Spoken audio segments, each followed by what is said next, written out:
Hello, everybody, and welcome to the first episode of the Silver and Blue Insights podcast. I'm your host, Justin Alonso, joined on the other side of technology. Yes, technology, I'm stupid. Andrew Mindes. How are you doing? I'm doing great. I'm excited. First ever football podcast. I've been big on the baseball game for a while, but we're we're making our way into the football world now. Yeah, we both started with baseball podcast. If you guys are just new and you don't know it, me, Triborough podcast, and then Andrew with the free baseball podcast. But football is definitely going to be a different sport. Definitely a lot. We both are really into football. It's not to say that we're not, but definitely going to be interesting time and both big Cowboys fans. So hmm Yeah, no, excited for the season. Kind of the same story going into the year with the Cowboys. Not a lot going on in free agency, but the roster's talented. We're hopeful. We're feeling yeah, good. We're not the most optimistic considering the Cowboys are always like a letdown, but. yeah. Catboy is he's in his prime right now. Um, but we're just gonna quickly go over a recap of the off season and just kind of the free agent departures, free agent arrivals. One list is gonna be longer than the other. Shocker, like a lot longer. So for departures, you have Dorrance Armstrong, Tyler Biotis, Dante Fowler. That all three of them went to the Washington Commanders with Dan Quinn. Then you had Tyron Smith going to the Jets. You had Jaron Curse, free agent. Pollard to the Titans. Stephon Gilmore still a free agent, who I low key could see him coming back. Just kind of like waiting on like a bunch of stuff. Like there was something I saw about a month ago that they were kind of just he was probably waiting to see how the contracts play out with the Cowboys. Like they told him like, hey, we'll sign you. Let us just deal with this first, and then we'll give you the money after, just to kind of like understand where their cap situation's at. Um, then the last one was Jonathan Hankins and Leighton Vander Esch and Michael Gallup both retired. Vander Esch for medical reasons, and then Gallup I think just because he sucks. Um, and then actually I'll talk a little bit on LV. So he had a great year last year before Trent Williams had just dirty hit on him, and I do not blame him at all for retiring. When it comes to a neck, like that's just something you do not fuck with. And I could be wrong in this, but I think him and his wife just had a daughter. I could be wrong in that, but it's just like Not sure. I can't fact check that. Can't confirm or deny, but yeah, it is pretty sad considering LVE like one of the top linebackers in the game at his peak yeah. and always such a great contributing linebacker for the Cowboys and just injuries just kind of ruined it. I feel like he never really had like maybe one or two full seasons with the Cowboys. Yeah. I think his rookie year and I want to say one of the year was really kind of like the full one, because if people don't remember when he got drafted out of college, a lot of people were saying like, why are they drafting one a linebacker that early, two a linebacker with neck issues that early, and you saw that where he looked like Thad Castle when he was playing with the whole neck brace, the whole. If you don't know who that is, look up a side by side picture. It is literally identical. It is creepy how identical it is, but yeah, I loved him as a player. I could honestly see him coming back as a coach just because I think he loved the Cowboys so much. So I could definitely see him as like a linebacker coach, just something. Yeah, definitely. I could definitely. I mean, he's really very very knowledgeable about the game, especially when you hear him like Yeah. talk about it. So. Um, I actually had a question. So you're done. You finished all the departures. Which one for you, like emotionally as a Cowboys fan, hurt the most of all Tyron those guys that Smith. left? Just because Yeah. everyone else I could really care less about, honestly. Like, Dante Fowler, I think he was good. He was good depth. Tyler Biotis, I just didn't care about. I wanted them to move on, and I think Cooper Beebe is going to be a lot significantly better than him. But Tyron Smith was so stupid. Because the Jets, the way that their contract with him works is that it's a $6 million guaranteed with up to $20 million in incentives. If Tyron Smith hits those $20 million in incentives, if he gets that full contract, you are over the moon about it. So I also just think it rushed them all, or like kind of forced them into a situation with Guyton where he has to start week one. has to against the reigning defensive player of the year, Myles Garrett. So I think it almost kind of tied their hands and like they had to go tackle with the first pick. That being said, I'll kind of get more into Guyton later. I think he's going to be very good, but that just I didn't agree with that. Yeah, no, Tyron hurt a lot. I mean, he's been with the team for longer than anyone. So, but I was gonna go with a different answer. I was gonna say Tony Pollard, even though he wasn't the best last year, and when he was at like his peak, he Hmm. really felt like he was one of the best running backs in the league, Yeah, in my opinion. I So for that I forget what week it was. Either week 11, week 12, where he said like before the week, I feel like I'm fully healthy now. From that point on, he was PFF's number one graded running back. are you So talking about what 2 years ago? no, this year. Oh, really? Yeah, I think it was either week 11 or week 12 on. He was rated the number one running back by PFF. I mean, I remember he did have a little bit of a resurgence at the end of the year, but like overall, just wasn't the best. Yeah, And I definitely wouldn't have and said first, but yeah, I don't know. I just really liked him when he was, yeah, like at his peak. I just Gallup was really weird. Just wasn't. I was confused about. I guess he's not that good anymore. I was just like, he's only 28 years old. He's played 6 seasons, and he's just like, I'm done. I think it's a combination of injury plus he already got his money. Yeah, Um, but what could have been with Gallup, man? What could have been? I Just know, bro. He was so good, and the ACL just like ruined his career. and I was Just he at was. that game too, where he tore it. Like, Yeah, it was a fade into the back left corner of the end zone where he caught a jump ball for a touchdown against the Cardinals. I think it was 2021, and just when he landed on it and just snapped. no, yeah, I remember watching that game. That was It sad. was, yeah. And so was the final score of that game. Anyways, um, so then for the additions, you had a couple guys resign. You had Jordan Lewis come back. You had Rico Dowdle come back. You had CJ Goodwin come back, who I think is a very sneaky one, just because he's one of the best special teamers in the league. Then for kind of outside guys, you had Eric Hendricks, who we could get into more like in another episode, but I really like that signing. And then Ezekiel Elliott is back. I think that a lot of the so he's getting vet minimum, which in a vacuum is not bad. But then when you consider you're also paying him $6-7 million on top of it in the dead cap, you don't pay $9 million for a guy like that. But league minimum is fine. So yeah, what are your thoughts on it? I'm pretty happy about the Zeke signing. Not more from like a fan standpoint, less as Mm. like a actual roster. Like I don't know, Zeke looked pretty rough last year. He looked pretty washed with the Patriots. So I don't know how good I feel if I'm being honest, like about him being the RB1. But seeing him back in the Cowboys uniform is like gonna be so cool to see. He's my favorite player ever. So it's like Yeah, I'll feel good about it until he starts struggling, and I'm like, damn, we should have got a better running back. yeah. It's weird to me that he's wearing 15.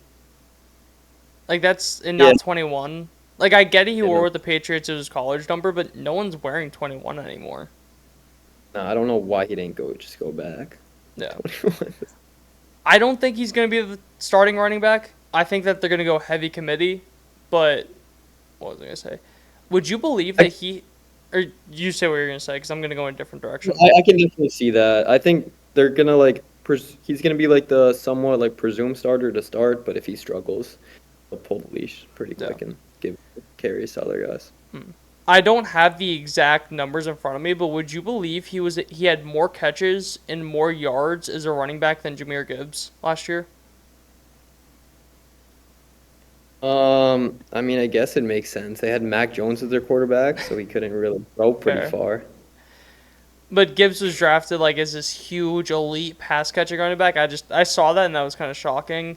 And there was also a play I saw that he had a 75-yard touchdown reception that hmm was taken back because of a holding that happened on the other side of the field. So That's that also deflates the numbers a little bit. Will he be good? I don't know. I think he'll be serviceable as a guy that gets like 100 carries a year, maybe like 120, something like that. But he is not the running back they had a couple years ago, the 300, 350 type carry guy. If you do that, Ezekiel Elliott may be dead. He may die. Yeah, no, he would not. I don't think he would die, in my personal opinion. I think he would survive, but I think he would be injured Bold enough take. to probably just retire, just to hang it up at like week 12, Yeah. maybe earlier. Um, that one guy for the Bills that retired at halftime of a preseason game. Oh, fucking, Vontae Davis. Was that him? I think it was. He was like, no, it wasn't a preseason game. It was week 2, I think. It was week 2 or week 3. Really? I Uh, thought it was a preseason game. no, it was halftime, and the team was really bad. Like they were really bad, and at halftime, he just starts packing his shit, and he's like, yeah, guys, I'm out of here. Like, I'm done. And they didn't know if he was actually retiring or not, but he just like, I'm done. He left. He retired. Um, Yeah. rest in peace, Vontae Davis. I was about to say, like, that's sad that. Because he said it was, like, about his body, but now I'm seeing stuff about, like, he probably had CTE, which is a He might have. whole nother bag of worms that I have very strong opinions on. But, yeah. Did you have anything else about, like, additions, departures, anything like that? Not really. Just hoping we add more, like you said, another quarterback. Maybe Yeah. Stefan Gilmore would be nice. One thing that I think goes under the radar is how the Cowboys use comp picks, and they're like in line for a lot of like 5 or 6 comp picks from the offseason. That being said, I think a lot of guys got overpaid significantly. I think Dorrance Armstrong and Tyler Biadasz got way overpaid, but Dorrance Armstrong kind of makes a little more sense because he was, I'm pretty sure over the last 2 years, the number one rated special teams player in the league. I could think of like 10 different times he blocked a punt, returned something for a touchdown, just something along those lines. So I think he's going to be a sneaky loss. Just like having him as your third defensive end, and now they also Sam Williams just tore his ACL and MCL. So after Micah and DeMarcus Lawrence, your depth is thin. You have Marshawn Nealon, who's a second round pick. Who, let me just say, I love Marshawn Nealon, but Hmm. who else do you have? I'm looking at the depth chart right now. They have I don't know who this dude is, but William He was like Fihoko. a fourth or fifth round pick last year. Yeah, no, I don't know much about him, to be honest. They also have Tyrus Wheat and Terrell I Johnson. think Tyrus Sweet was a UDFA last year. I Yeah. don't know who Tyrus Johnson is though. They I'll also I'll have- be a casual on that. yeah, I don't know. I don't know who Byron Bonds is either.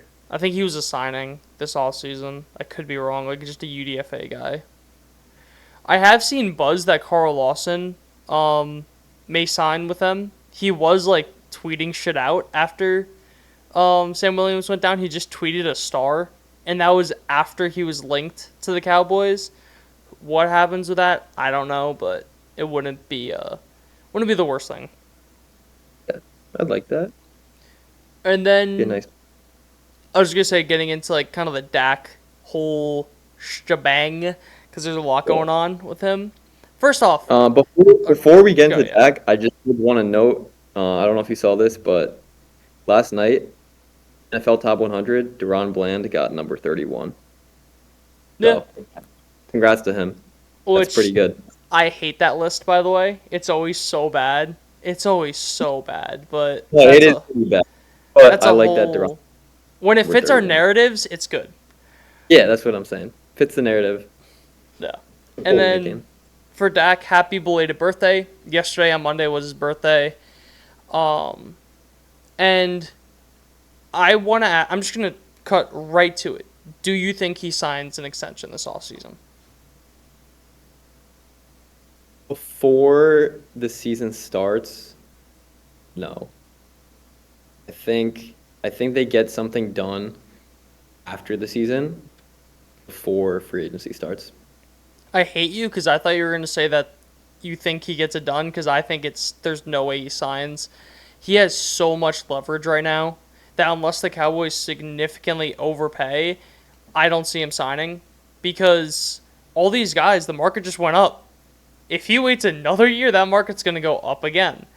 And the Cowboys realistically have no leverage because he has a no trade clause, which if you trade him, you have $50 million in dead cap next year. If you can't tag him, he has a no tag clause. So I think the Cowboys have negative leverage here, which is very bad.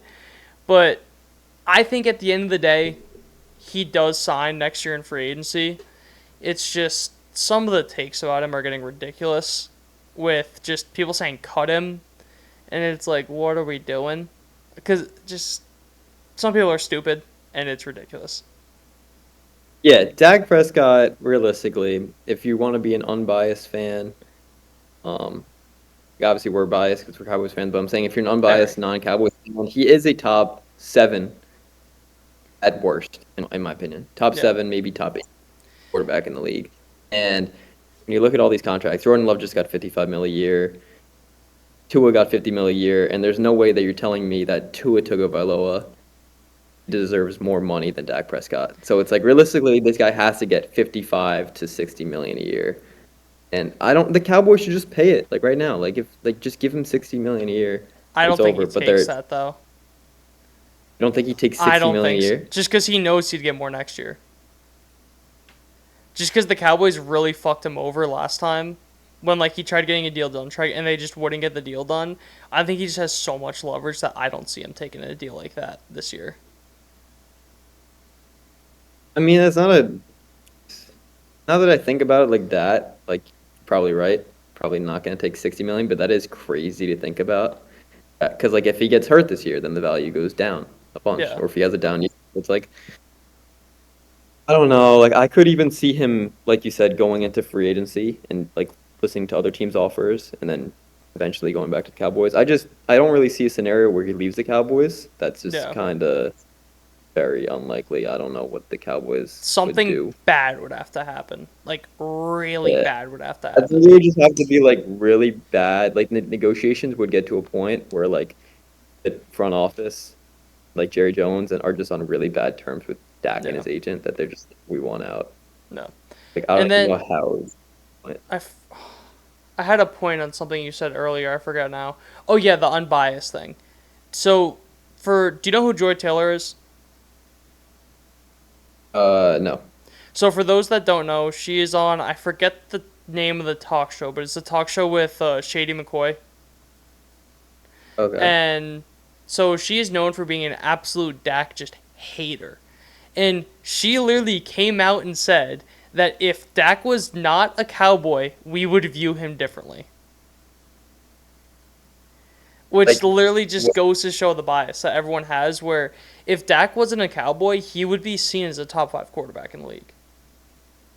And I've had fans who are Washington fans who have said the same thing, that they would view Dak differently if he wasn't a Cowboy.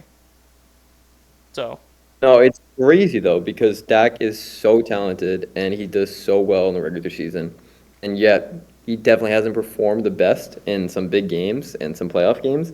But in my opinion, he like if we're talking pocket passers in the NFL, it goes Patrick Mahomes, Joe Burrow, and then Dak Prescott.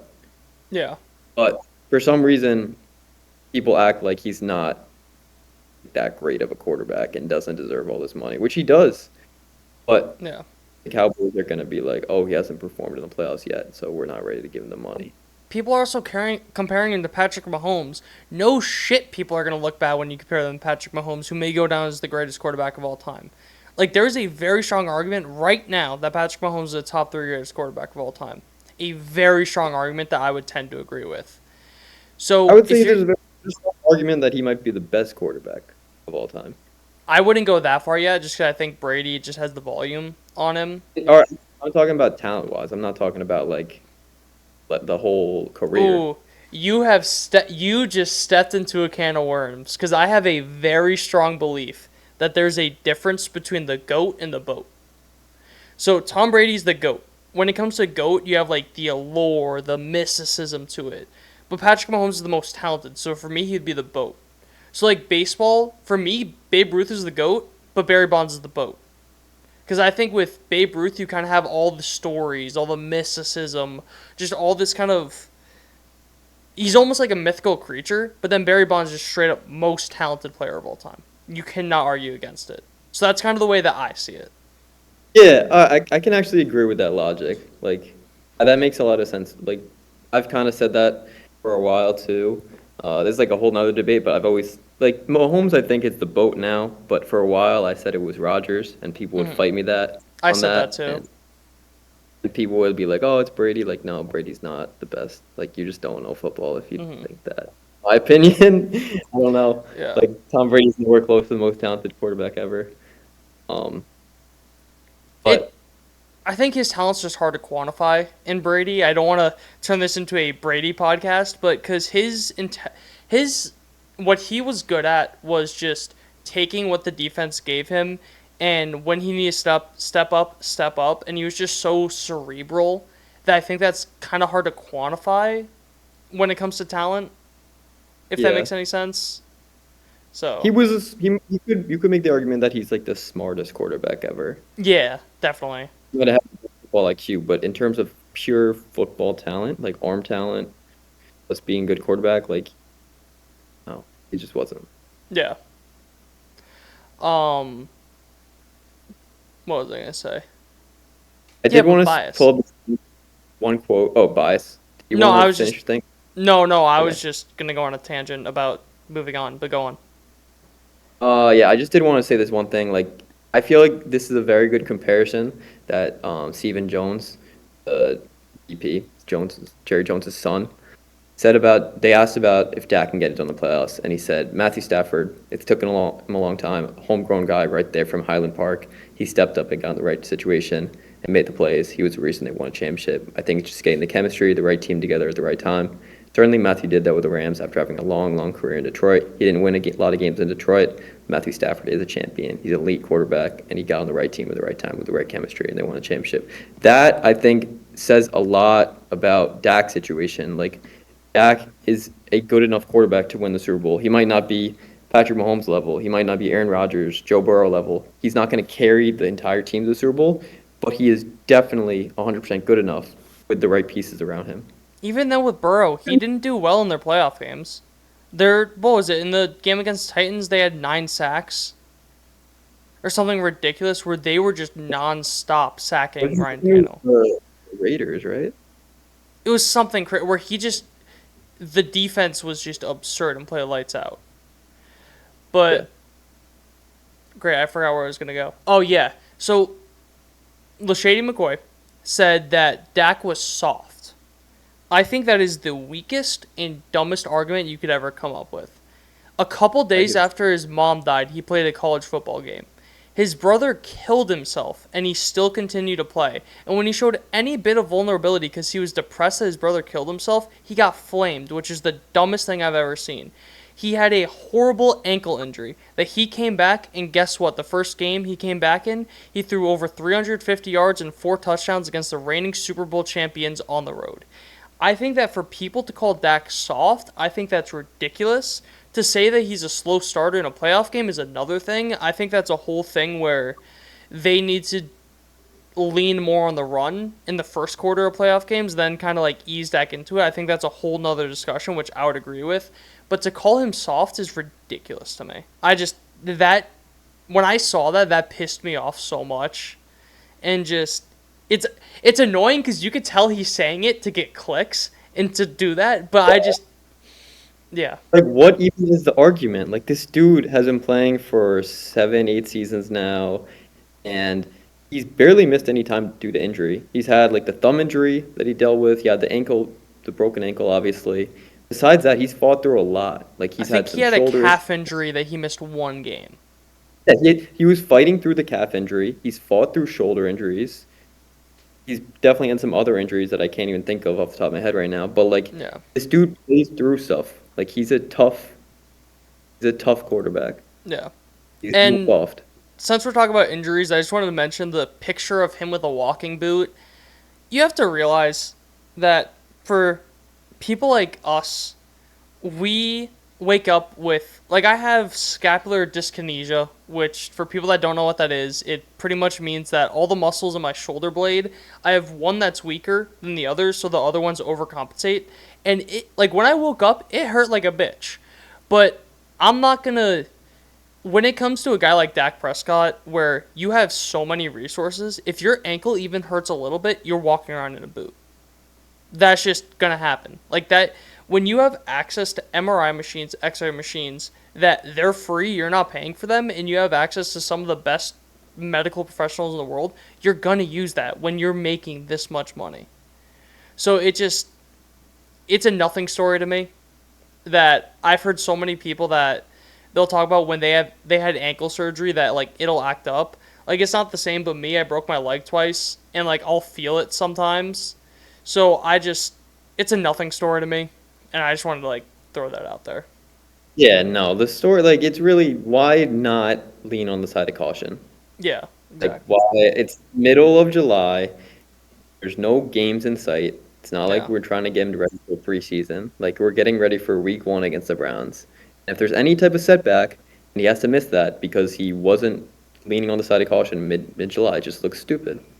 I was just about to say that. Say that his ankle's like, oh, it's a little like tweaked, whatever. Just gonna walk in a boot for a couple days.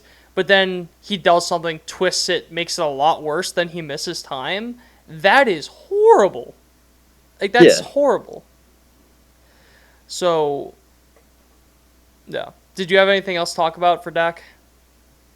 Um, no, that was really it. Yeah. So then moving on, we're gonna talk about CeeDee Lamb and his contract. I think, or a little bit of news came out that I can't remember the guy's at. If you want to just look that up really quick, but a guy that's been pretty accurate this all season said that CeeDee Lamb signed a or is closing in on signing a 4-year contract worth somewhere between 138 million dollars. And that's kind of where I expected it to be if that is true. And on the inverse of Dak, where I just don't think Dak gets done, I think CeeDee's going to get done. You saw precedent for this with Zeke, with Zach Martin, where when there's a guy like that, they're just going to sign him. They're going to fold. The Cowboys are so bad with signing guys early, and they end up having to pay for it. I think they end up having to pay for it again. They just pay CeeDee Lamb. He is one of the best receivers in the league. I personally would, if you're starting an NFL franchise with a receiver, I think you'd probably be the second receiver taken, just because Justin Jefferson is insane. But I think that there's the only argument is between CeeDee Lamb and Jamar Chase, and I would still put CeeDee above just because of versatility. So I just, it'll get done. I'm not worried at all about that. Yeah, I'm honestly on the same side. Like, I'm not worried. Like, it is kind of annoying that he's holding out right now and making this like a big storyline. But I get it. He just wants to get it done. Mm, If he didn't hold out, it probably would have dragged, which it still might till like the end of August. mm, But I think he gets it done pretty soon and then gets back on the field yeah, and everybody forgets about it. He's, like you said, I agree. Second best wide receiver in football. Just pay him. Just give him yeah. the most money. And I also, the it is worth noting that he does get fined. I think it's $50,000 a day he misses a training camp. So that is kind of a leverage thing where it is pushing him to sign a deal. It'll get done eventually. I am not worried whatsoever about it. Yeah. Did you have anything else on Not CD? a, no, I mean, just pay the guy. Just get this over with. Yeah. That's all I gotta say. And then getting into more Cowboys offseason drama, because why wouldn't we? We have the Micah Parsons Malik Hooker drama. So for all those that know, Micah Parsons has a podcast called, I think it's called The Edge, with Bleacher Report, and he'll have guests on, whatever. And a couple days after Jordan Love absolutely embarrassed us, he had Jordan Love on the podcast just talking, whatever. And a lot of people took that the wrong way, or like take I don't want to say take it the wrong way because I don't think they took it the wrong way. They had issue with it, which I would agree. Like, you just don't do it. And I think Micah's a little bit too buddy-buddy with everyone. Like how when the Eagles made the Super Bowl, he said, go win it for the division. Like, that's Yeah, bullshit. no, no, Like, that was that's crazy. horrible. So I think he's Listen, a I little. love Mika. Best, best, one of the best players I've ever seen. Like, yeah, I think he's a great guy too. Like, I see all this stuff. I like how he's like friendly with all the players and like active on Twitter. But that was one of the craziest things I've ever heard That is when he wild. said, "Oh, win it for the division." Like, do you know what a division is for, Mika? Yeah. And especially with how it's different if it's like a division where like they're two teams that don't really have a rivalry, but this is one of the biggest Yeah, rivalry in sports. It's it's one of Cowboys Eagles. just It's not. I can't even think of like what I'm trying to think of. Like it's not It's not like Seahawks Cardinals. yeah. I think in the day that Like, used to be a rivalry, but not really that much anymore, but yeah. yeah, I'm saying like nobody thinks like, oh, Seahawks Cardinals like massive rival, but like you think Cowboys Eagles, and it's like, wow, that's one of the biggest rivalries in sports. And Mika just told them, he Go in said the that he just wants, no. and like I don't know, Mika be saying some crazy shit sometimes too. He Like he was does. like, um, there was something else wild that he said that he could be in like any sport or something like that, or he said he could. I think he said something about playing baseball. I will say I think that if he actually like trained for any sport, I think he could be a very good athlete in any sport. But you can't just pick up a bat or pick up a basketball and be like an Yeah, elite I player. think he said something like he could hit like 200 or something like that. Like No. something like that. No, bro. Ask Michael Jordan. Um, but yeah, then going to more drama. So he did not show up for OTAs, which was a couple weeks ago, a month ago, whatever that was. Um, and a lot of people like had an issue with this. I don't really, because he didn't do this in the last like 2 or 3 years. The reason why is he kind of just like does his own thing with his own trainer. He does like very interesting training. Where last year he trained with boxers for hand fighting, which makes sense. I think he did like some sumo wrestling and wrestling training. So it's not just like football training he does. He kind of does stuff with skills that transfer over. Because you'll see a lot of like the best defensive or offensive linemen were wrestlers in high school or college. Just because that is a very big transfer over skill. But then we go into the Malik Hooker quote where Malik Hooker was on a podcast. Um, and he was asked a question just like about Micah and doing a podcast. And he said, I don't have no problem with it. My advice for Micah would be just make sure we're all right and being where your feet are. Because if we're at work and the run game's terrible, but you're doing a podcast every week and you know the run game is terrible, then what are you really caring about? Then Micah responded on Twitter saying, just wish you said this to me, but instead on some podcast, and you got my number, family, and you're also my locker mate, so you could said this any day, and you do realize I shoot the podcast on our off day. Why ain't we talking about everyone's preparations and focus leading up to the game each week? I mean, I can point out a lot of other things, but I'm just not. What is your opinion on this whole thing?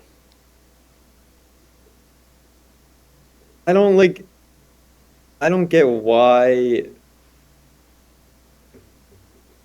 would Hooker even say something like this? Like you know how hard of a worker that Mika Parsons is. Like he goes through like you were just talking about. He goes through this whole, unique training by himself because he's that dedicated. Like he's not just a guy that's just going to show up to practice and do whatever. Like he's one of the most athletic guys in the entire NFL. And you're like criticizing him for doing outside stuff. Like obviously, if you're one of the top athletes in the league and you want to go out and make it more of a name, like a personal brand for yourself, like go out and do it. Like, why are you trying to hold them like, that against me? I get it if Miko was like really struggling or something like that, and he was on a decline. I get it, but he's still one of the best players in the NFL. So why are you criticizing what he wants to do on his off time? I really Yeah. don't get that. I will say the Jordan Love thing was ridiculous. Having him on the podcast and kind of like hyping him up after that I did take an issue with. But other than that, I agree with you for the most part. I will say it sounds a lot worse just reading off what Hooker said. I think he had better intentions, but it just came off a lot differently. And I thought it was funny how everyone was posting the picture of Hooker just getting absolutely toasted in the playoff game by a tight end that scored like a 70-yard touchdown or something.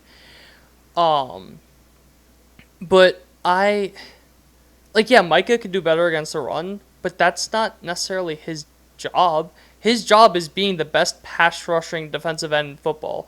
And you can make an argument for Myles Garrett being better. Some people will say TJ Watt, but you're stupid if you think TJ Watt. But when it comes to pure pass rushers, there isn't a better one in the league. His job is to get to the quarterback or to make it so someone else gets the quarterback. He does that better than anyone else. And yeah, could do better against the run, but that's more on the defensive tackles. That's more on DeMarcus Lawrence. That's more on the linebackers. More on a lot more guys than Micah. So I don't necessarily get. It's almost like when you're at a job and one of your teammates messes up, or this is exactly what it is, and it's like, oh, it's not my fault, it's his fault. Or like you're kind of in two different departments because kind of like say secondary and like the run game, like, oh, it's his fault. It's not my fault. I couldn't have been better. It's his fault, which is more where I have the issue where he's not taking accountability. Like, yeah, we got 48 dropped on us. Like, we got burnt multiple times. It's more, no. It's not my fault. It's his fault why we lost that game. So that's more so where I took the issue with it. Yeah, I agree with that part. Like, you got to be accountable, like you're a professional athlete. Like, it's not. Nobody's gonna be look at you and be like, "Oh yeah, no, actually you're right." Go blame the guy that carried you guys there, and yeah, he didn't play well, but he's one of the best NFL players in the league, and just go blame him about the I would loss. actually Like, disagree with that. but Micah Parsons had the best pass rush win rate against oh, I'm both not even, quarterbacks. I'm not even saying that he was like bad in that game, but it's like using that as an excuse, like, oh, they weren't good against the Oh, run, okay, and it's got you. You're saying from Hooker's perspective. yeah, from Hooker's perspective. Like, I'm just saying, don't like why you should like a guy like that. He is the leader of your defense. You should not be talking bad on his name at all. Like, that is pretty much the equivalent of CD going out and like saying something about Dak. It's just like you don't Yeah. disrespect your leader, especially on a podcast like that. I would even go further and say that's almost like Brandon Cooks disrespecting Dak. Because it was a guy that was, I don't want to say a journeyman, but like he got brought in and Micah's your leader, the homegrown guy, and then coming in and say that's just ridiculous. Yeah, that's definitely a better comparison, I would say. Yeah. I And like that. I like though that Mika has his own show and stuff on Bleacher Report, and like he'll talk about the team when they're bad and when they're good. Like, I think that's pretty cool. Like, I would like to see that out of more NFL players. Like, yeah. it's just getting more connected with the players. I'm So, just worried but what it could do to him mentally. Because say the Cowboys go through a rough stretch, which they will because of the NFL, and he's going to have to be on that podcast every week, where it's almost a thing of what do you think that's going to do to him? Where it's just he has to be there. He's going to be in the line of fire even more than normal. And I don't want to, like, how do I word this? Like you said, he says some wild shit. It's not mhm. because he's, like, an idiot or anything like that. He's just very upfront. And I think a lot of the stuff he says can be taken out, out of context and kind of, like, dunk on him for it. So that I am a little bit worried about. Like, how will that affect his performance? But not really. That's more just a nitpick, if anything. Yeah, if I'm like, look at a guy like Mika Parsons. Like, I'm really not worried about him. The podcast affecting him mentally. Yeah. Look at Aaron Rodgers go podcasts every single week. I don't think it really affects. It's Pat McAfee, but it's different. But like, that was a bad example, honestly.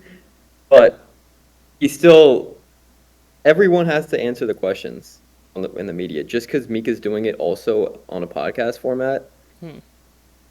like, I mean, all the quarterbacks do, all the coaches. Yeah. Maybe not every linebacker, but Do you think Micah ends up going on a darkness retreat and trying to run for vice president now?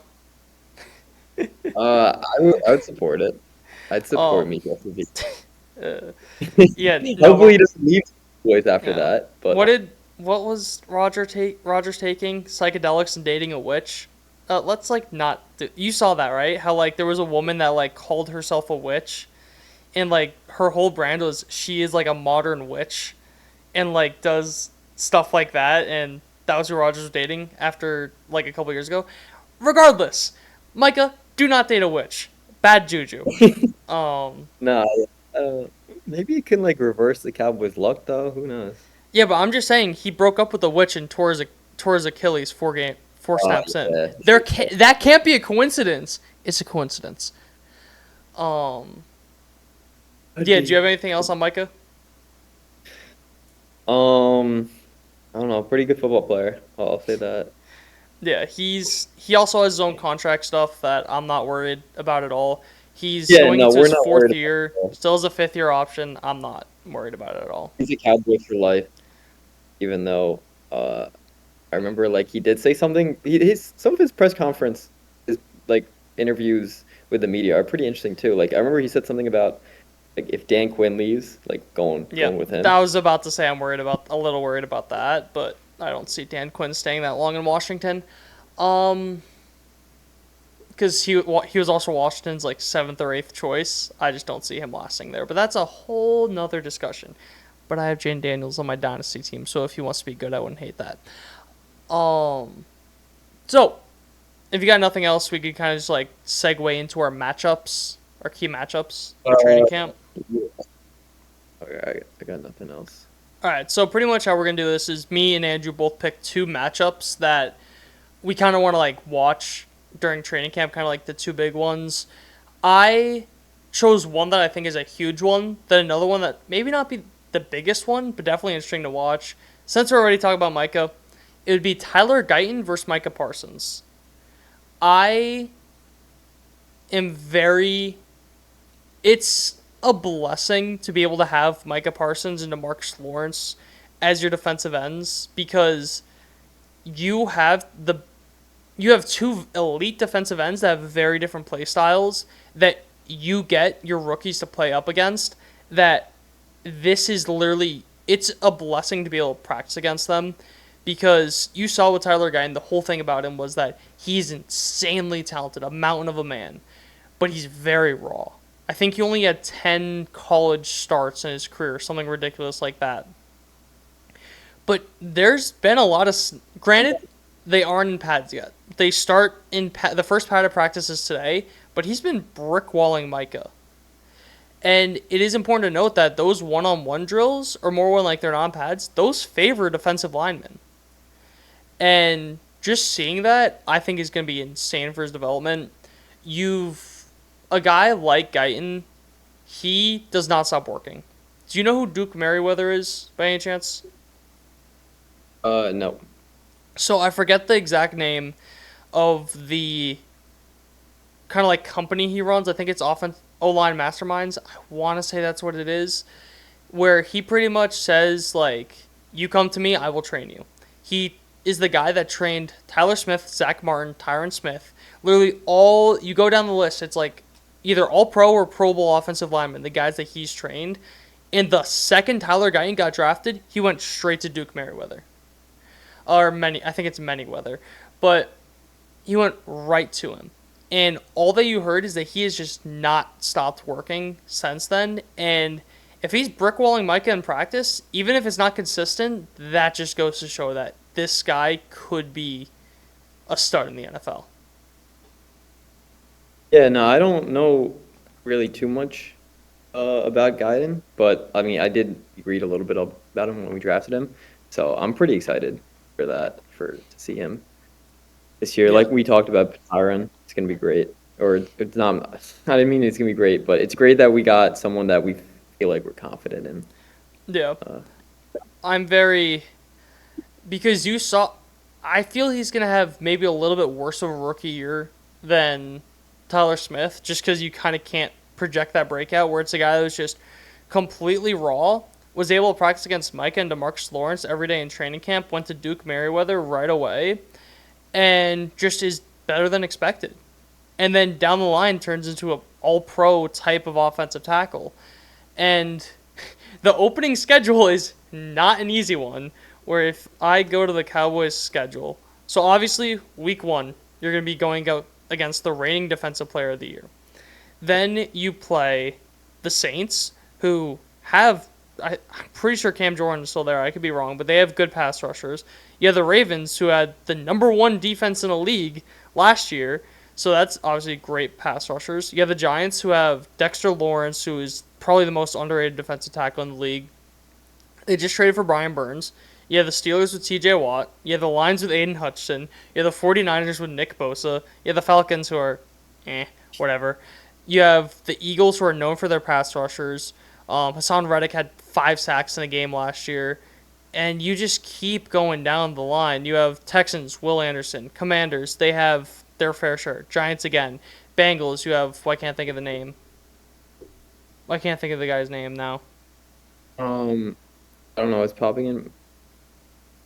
Hut, is it, For some reason it's not right, but I'm thinking Trey Hendrickson. yes, that is him. That's him. Is it? Okay, Trey okay, yeah, Hendrickson. never mind. Panthers, they suck.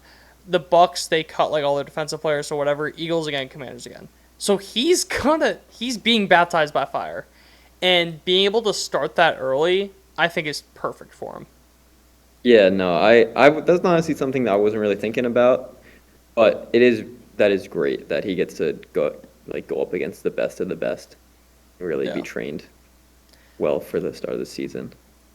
it will be. Um, I was just gonna say one quick thing that now is kind of when you see where it really is with pads going on today. We're recording this on Tuesday. I think we should get this up today, but if not, padded practices started today, July 30th. So I think this is really where we're gonna see where he's at. But that's all I have on Guyton. mhm. All right, and then a matchup that I was really like interested in seeing. Not not so much. I don't know if it's like it is a matchup, but I don't know how much of a competition that it is. They really haven't heard too much about it. But the QB2 competition, so called, between Trey Lance and Cooper Rush. So my pick right now, who I want Trey Lance to be the QB2. I'll let you go. I just think it depends on what you're looking for with your QB2. Like, are you looking for a backup or a guy that could start? Because if you're looking for a backup, it's Cooper Rush. If you're looking for a guy with that crazy upside, it would be Trey Lance.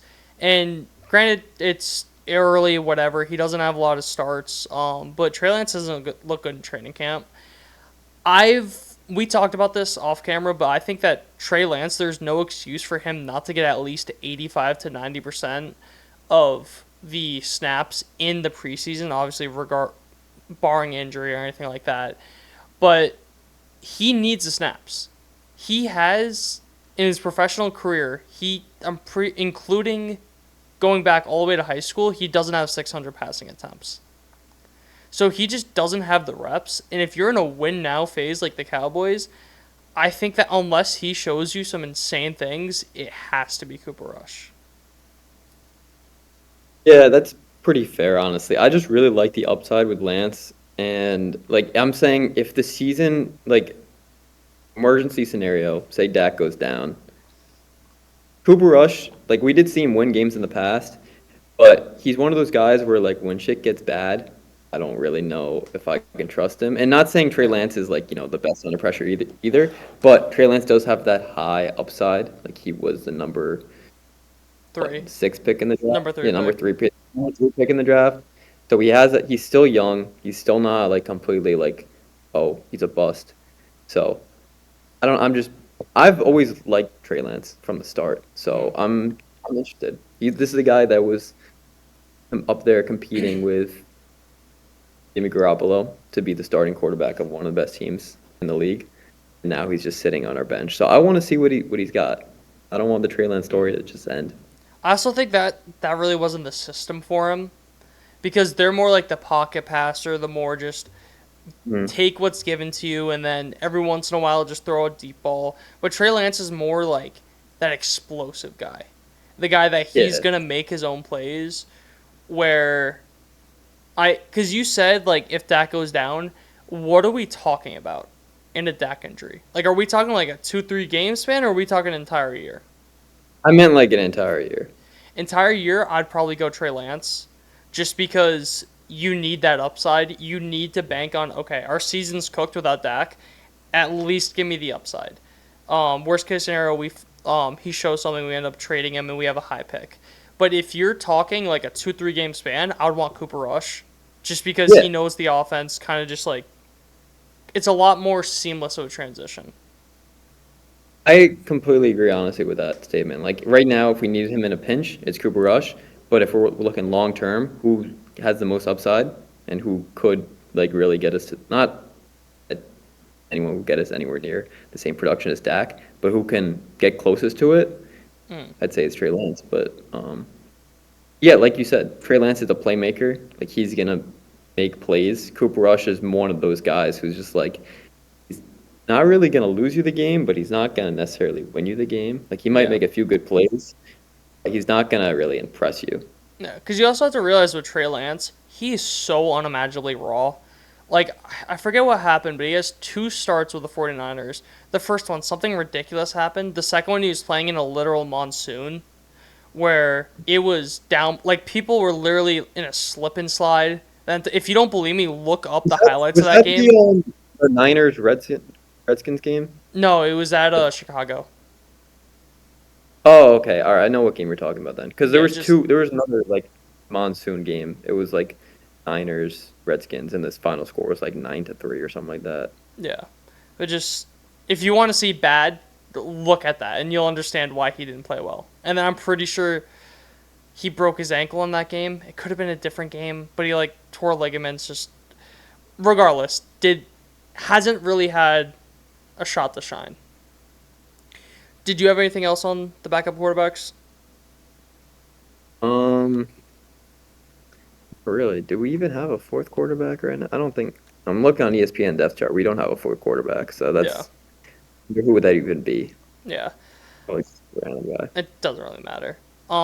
Yeah. But then for my second matchup to watch, I have Kalen Carson versus the wide receivers. So Kalen Carson was a fifth round pick by the Cowboys. A lot of people had him going higher than the fifth round, like had him like third round, something like that. And his college numbers are insane when you look into like all the analytics and everything like that. And he's been locking guys up at during training camp. So I'm very excited to see what he's doing because if you can have him as insurance for Diggs who may not be ready because we don't know if he's going to be ready or not because he did tear his ACL during the season and you see it all the time where guys just aren't 100% when they tear their ACL the next year. So having him as insurance if he does play well, it it can be very valuable because you also look like a you look at what happened with Deron Bland. I'm not saying he's Deron Bland. Deron Bland, fifth round pick. Al Harris, I believe, is one of the best secondary coaches in the league. If you could turn Kalen Carson to an average to above average corner in his rookie year as a fifth round pick, I think that is incredible value.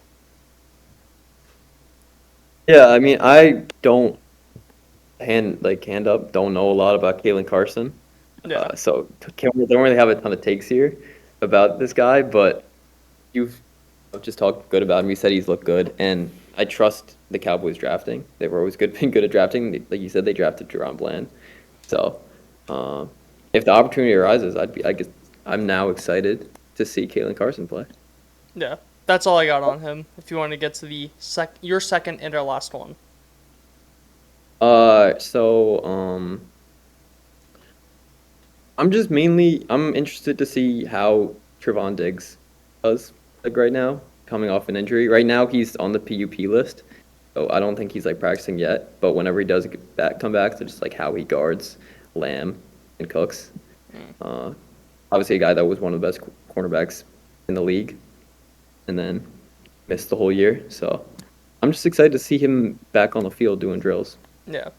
I think that we saw him do a little bit of like training or like rehab stuff and he looked fine, but I'm not necessarily worried about how he's physically. I'm more so worried about mentally because you hear a lot of guys they just don't trust the knee, they don't trust doing cuts, planning, whatever.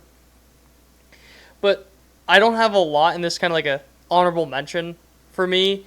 I'm very excited about Jake Ferguson because the report that came out that he added 15 pounds of muscle and he also got faster than how he was at the combine, which seemed or just sounds like he went into Madden and just like upped all the sliders a little bit.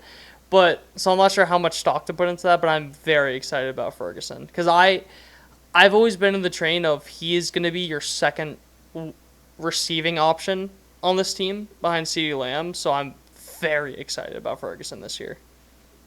Yeah, no, he's honestly has a bigger role right now than ever. We talked about this a little bit off camera.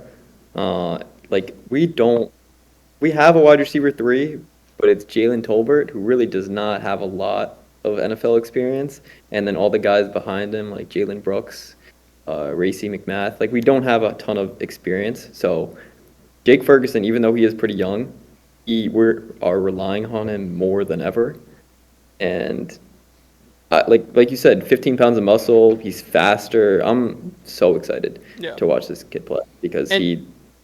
you finish up, finish up. Yeah, I was gonna say like he's big for us. He determines a lot of how our receiving core does. Because if he goes bad, then we're really just relying on Brandon Cooks. Yeah. And there was a graphic I saw the other day that, because you mentioned wide receiver three, that with CeeDee Lamb holding out, Brandon Cooks obviously has the most receiving yards on the team.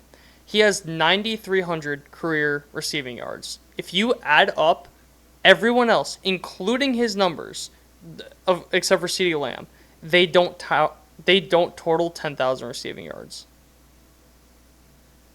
So all the Wild. receivers except for CeeDee Lamb and Brandon Cooks, if you add up all their career yards, they don't add up to 700. Yeah, I mean that's not like a surprise to me. That's not Yeah. like a shocking stat. It's just looking at the names, but it is like pretty like glaring. Like, hey, Cowboys, would you Yeah. mind maybe signing one guy that has like a few years under his belt? Or are we just gonna go straight rookies and guys that don't have never played? Like, Yeah. I like Because some. I think they will. I think they will sign one guy with experience. I'm a big Jalen Tolbert, Jalen Murrow Cropper. I think one of them will be good. But it's just seeing that and really processing what that means is like, wow. But yeah, did you have anything else you wanted to add on about anything? Um, no, not really. Much it. All right. So before we wrap this up, I'm just gonna get into some of the important dates just to like keep in mind. So July 30th today is the first private practice. Sunday, August 11th is the first preseason game at the Rams, and then Saturday, August 17th is the second one against the Raiders, and then I think it's the 24th is the last one. I forget who it's against. And then the 8th they open up the season against the Cleveland Browns. I'm very excited. Um, I don't have much more to say, if anything. If there was literally anything else you want, final comments, concerns, anything like that you wanted to say. Yeah, no, this was fun. I enjoyed talking some Cowboys for a little bit. I hope that we can, build an audience for this and, share our love with a community of Cowboys fans because we love watching them. We hope they're good this year. It should be a fun season. So hopefully this is first of many to come. Definitely. And on that note, I'll just take us out. So thank you guys, of course, for listening. It really does mean a lot to both of us for you guys listening. You can find us on all social medias at Silver and Blue Insights. That's YouTube, TikTok, Instagram, Twitter, all those good things. Definitely make sure to like, subscribe, share the podcast. It really does help us out. And on that note, see you guys in the next one.